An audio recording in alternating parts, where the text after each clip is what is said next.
बिस्मिल्लाहिर्रहमानिर्रहीम। कल्याण करंट सूरत हाल सां गॾु तव्हांजो मेज़बान अल्लाह बख्श कुंभर हाज़ुर ख़िदमत आहे। मोहतरम नाज़रीन, लाड़काने में हिकु इंतहाई ॾुखोईंदड़ वाक़ियो पेश आयो आहे जिते रोज़ीना गोपांग नाले हिकु सिंध जी न्याणी, पाकिस्तान जी न्याणी धरती ॼाई उनखे बेदर्दी सां क़तलु कयो वियो। हूअं त असां वटि पंहिंजे मुल्क में, असांजे हिन मुआशिरे में घरेलू झेड़ा उहा का नई ॻाल्हि नाहे। घरेलू तशदुद जा तमामु घणा वाक़िया आहिनि जेके मीडिया में रिपोर्ट ई नथा थियनि ऐं माण्हुनि में अञा उहो शऊर न आयो आहे जो माण्हू इदारनि ताईं पहुचनि ऐं इदारा बि उन्हनि जी मदद कनि। ऐं इदारनि जी कारकर्दगी बि हिकिड़ो सवालिया निशान बणियलु आहे त इदारनि जी उहा कारकर्दगी न हुजण जे करे माण्हुनि खे उहो आसरो ई कोन्हे त इतां खां खेनि इंसाफ़ मिलंदो, आथत मिलंदी, इतां खां खेनि मदद मिलंदी त हो इदारनि ताईं पहुचनि। हिकिड़ो वॾे में वॾो सबबु इहो बि आहे इदारनि जी नाअहली, नाकारा कारकर्दगी ऐं माण्हुनि सां वर्ताव जेको आहे उहो कोऑपरेटिव न हुजण जे करे इहा सूरत हाल माण्हू खे इदारनि खां परे रखे थी। इन जे करे माण्हू उन खां मदद वठण खां लवाइनि था। जेतोणीकि रोज़ीना गोपांग हिकु ॾींहुं अॻु में वीडियो ते इहो मैसेज छॾियो आहे त मुंहिंजी ज़िंदगी ख़तरे में आहे ऐं ही सूरत हाल आहे। हुन इहा दांह कई, पर दांह ॿुधण लाइ सरकारी इदारनि खे वरनाइणु खपे हा। सरकारी इदारा जिन जो कमु ई इहो आहे त जेको मज़लूम आहे उनजी दांह जेका आहे उहा ॿुधिजे, उस ताईं पहुचे ऐं हुनखे रेस्क्यू कजे, हुनखे सिक्योर कजे ऐं हुनखे मुकमल न सिर्फ़ु तहफ़ुज़ जो यकीन ॾियारिजे पर अमली तौर ते बि हुनखे तहफ़ुज़ फ़राहम कजे। इहो इदारनि ते फ़र्ज़ु आहे। छाकाणि दुनिया में जॾहिं अवाइली दौरु हुयो त उन वक़्तु अञा इंसानु जेको आहे जबलनि ऐं पहाड़नि में जॾहिं रहंदो हो, पाणी ते ज़िंदगी गुज़ारींदो हो, तॾहिं माण्हू अलॻि अलॻि घरनि में रहंदा, पोइ वरी क़बीलनि जी सूरत में रहंदा, ख़ानदान जी सूरत में रहंदा, पोइ आहिस्ते आहिस्ते गॾिजी माण्हुनि जेके क़बीला, ख़ानदान, पाड़ा उन्हनि गॾिजी नंढियूं नंढियूं हिकिड़ियूं रियासतूं उहे ठाहियूं ऐं रियासत जुड़नि जो जेको ठहण जो सभु जेको आहे अमल उतां खां शुरू थियो। रियासत इन करे ठही त माण्हू जेके आहिनि उहे पंहिंजा हिकिड़ा कानून ठाहिनि, तौर तरीक़ा ठाहिनि जंहिंसां आसानी सां ज़िंदगी गुज़ारे सघनि ऐं पोइ उन तरीक़े सां हुननि पंहिंजी सुञाणप लाइ मुख़्तलिफ़ जेके झंडा उहे बि ईजाद कया। ईअं ई माण्हुनि खे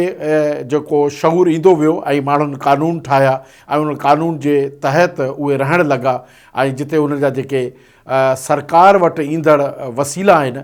उन जे तहत उन्हनि खे माण्हुनि खे आम माण्हू खे फ़ाइदो थिए थो। त इहा थी वई उन अवाइली दौर वारो ज़मानो जॾहिं अञा रियासतूं नयूं ठहियूं ऐं माण्हुनि जे ज़हन में इहो आयो त असां अलॻि अलॻि रियासतूं जोड़े रहियूं। त उन वक़्त में इंसान खे मारियो वेंदो हो, क़तलु थींदा, तशदुद थींदा, पोइ ख़ानदान क़बीला उन्हनि जा पाण में झेड़ा थींदा हुया। घरेलू तशदुद उनजो बि केरु नोटिस न वरितंदो। हीअ त सदियूं पुराणी ॻाल्हि आहे, सदियुनि ताईं इहा इन क़िस्म जी शइ थी, पर माण्हुनि पोइ तरक़ी कई ऐं अॼु असां 2022 में रहूं था। डिजिटल दौरु आहे, सैटेलाइट जी दुनिया आहे, मरीख़ ते ज़िंदगी गुज़ारण जा सांभा पिया थियनि। इन सॼी सूरत हाल में जेकॾहिं हिन वक़्तु बि को माण्हू जदीद सैटेलाइट जे दौर में, इंटरनेट जे दौर में दांह करे थो पंहिंजे ज़ुल्म जे ख़िलाफ़ु ऐं उन जे बावजूदि बि कानून खे अखियुनि ते पटियूं ॿधियल हुजनि ऐं कानून ओसी ताईं पहुच न रखे ऐं कानून जेको आहे सुस्ती जो मुज़ाहिरो करे पंहिंजी ज़िमेवारी जेका उहा सही न निभाए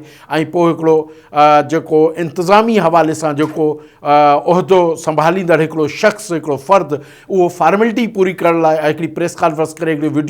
पैगाम जारी करे जंहिंमें ॾोहारी बि उन माण्हू खे साबित करे। छाकाणि त सरफराज़ नवाज़ शेख जेको लाड़काणे जो SSP आहे उन पंहिंजे वीडियो पैगाम में इहो चयो आहे त रोज़ीना गोपांग ख़ुदि पंहिंजे पुट सां मिलण लाइ पासे वारे घर में जिते हुनजो अॻूणो मुड़ुसु मीर मोहम्मद उहो रहंदड़ो उते वई त जंहिं खां पोइ उते इन क़िस्म जो जेको वाक़ियो पेश आयो हुई मारिजी वई। हाणे इन जा पेरा खणण जो मक़सदु इहो आहे, इशारा इहे आहिनि त कानून इहो ॿुधाइणु थो चाहे त इहा उते छो पहुती, पर कानून खे इहो बि ज़रूरु ज़हन में रखणु खपे उन SSP साहिब खे जॾहिं हुनजी इहा वीडियो ठही वायरल थी, सभिनी ॾिठो, सभिनी इदारनि, त उन वक़्तु बि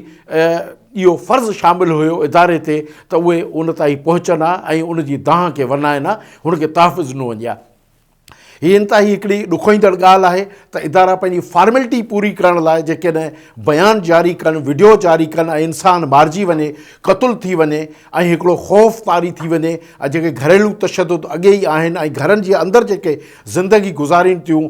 जेके औरतूं असांजूं या ॿार, उहे इंतिहाई हिकिड़ा ख़ौफ़ाइता आहिनि जिन खे इहा ख़बर आहे त कानून बि जेको आहे मजबूर आहे। उन सूरत हाल में इन क़िस्म जो हिकिड़ो वीडियो बयानु अचणु इहो कंहिं उन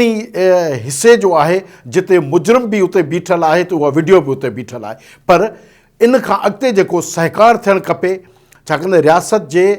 ज़िमेवारी आहे हर शहरी जी जान ऐं माल जी हिफ़ाज़त करणु। इहे जेके बि इदारा ठहियल आहिनि इहो उन्हनि ते फ़र्ज़ु आहे ऐं उहे जेकॾहिं सही नमूने सां पंहिंजो फ़र्ज़ु न निभाईंदा, कोताही कंदा, नाअहली जो मुज़ाहिरो कंदा, कंहिं मजबूरी जे करे अमल न कंदा त यकीनन उते सवाल उभरंदा ऐं सवाल जेको आहे उहो ज़रूरु उभरणु खपनि ऐं उन्हनि मसइलनि जो हल ॻोल्हिजे। छाकाणि त मुस्तक़बिल में वरी का रोज़ीना ईअं बेदर्दी सां न मारी वञे, मुस्तक़बिल में वरी का रोज़ीना का दहा जेकॾहिं करे त उहो कानून जेको आहे अखियुनि ते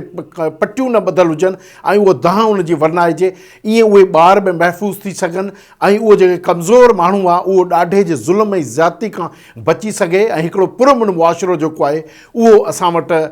क़ाइमु थी सघे। ऐं कानून खे बि इहो अहसासु जाॻणु खपे त हुननि जी जेका ज़िमेदारी आहे उहा हुननि अहलियत जे बुनियाद ते, उहो हुन रियासत जी जेका ज़िमेदारी आहे ऐं जेको रियासत माण्हुनि खे सुख ॾियणु चाहे थी, महफ़ूज़ करणु चाहे थी, त उन हवाले सां बि उहो जेको वाइदो आहे या जेको अमल आहे या जेको ज़िमेवारी आहे उहा निभाए सघिजे। मां सम्झां थो त जेको बि हीउ अमल थियो आहे उहो मज़हबत खां अॻिते आहे ऐं न सिर्फ़ु इहो हिकिड़ो मीर मोहम्मद या उन जा घर भाती पंज जेके क़ातिल आहिनि, पर उन सां गॾोगॾु उहे ॿिया माण्हू बि समूरा क़ातिलनि जिन ते इहो फ़र्ज़ु शामिलु हुयो त हुनखे महफ़ूज़ कनि ऐं हुनखे हिफ़ाज़त ॾियनि ऐं पंहिंजी उहा ज़िमेवारी हू निभाइण में जेको आहे पूरा न लथा त हीअ उहे बि उन ई लिस्ट में शामिलु जेको आहे थी सघनि था। त ऐं सम्झां थो त असांजो जेको मुआशिरो आहे जिते अॻे ई तालीम न आहे, जिते ॾाढो जेको आहे उहो हिरासां थो करे ग़रीब तबिके खे, कमज़ोर तबिके खे ऐं ख़ासि तौर ते औरत ऐं ॿार जेका आहे उहा हिते सहमियल आहे, महफ़ूज़ न आहिनि, उन में इन क़िस्म जा वाक़िया थियणु इहो हिकिड़ो इंतिहाई ॾुखोईंदड़ अमल आहे। ऐं ख़ुदि जेको पुलिस डिपार्टमेंट या जेके उहे ॿिया डिपार्टमेंट जिन ते फ़र्ज़ु आहे उन्हनि जे ड्यूटी में शामिलु आहे माण्हुनि जी हिफ़ाज़त करणु, त उन्हनि खे बहितर नमूने सां पंहिंजी कारकर्दगी जो मुज़ाहिरो करणु खपे। इहो ई रियासत जो हिकिड़ो मक़सदु आहे, इहो ई रियासत जो हिकिड़ो फ़लसफ़ो आहे, इहो ई रियासत जेका आहे पंहिंजे माण्हू जी जेका जान ऐं माल जी हिफ़ाज़त करे सघे थी। इन सां गॾु पंहिंजे मेज़बान अल्लाह बख़्श कुंभर खे इजाज़त ॾींदा पाण मिलंदासीं कंहिं ॿिए प्रोग्राम में कंहिं ॿिए मौज़ू सां गॾु। तेसीं ताईं अल्लाह हाफ़िज़।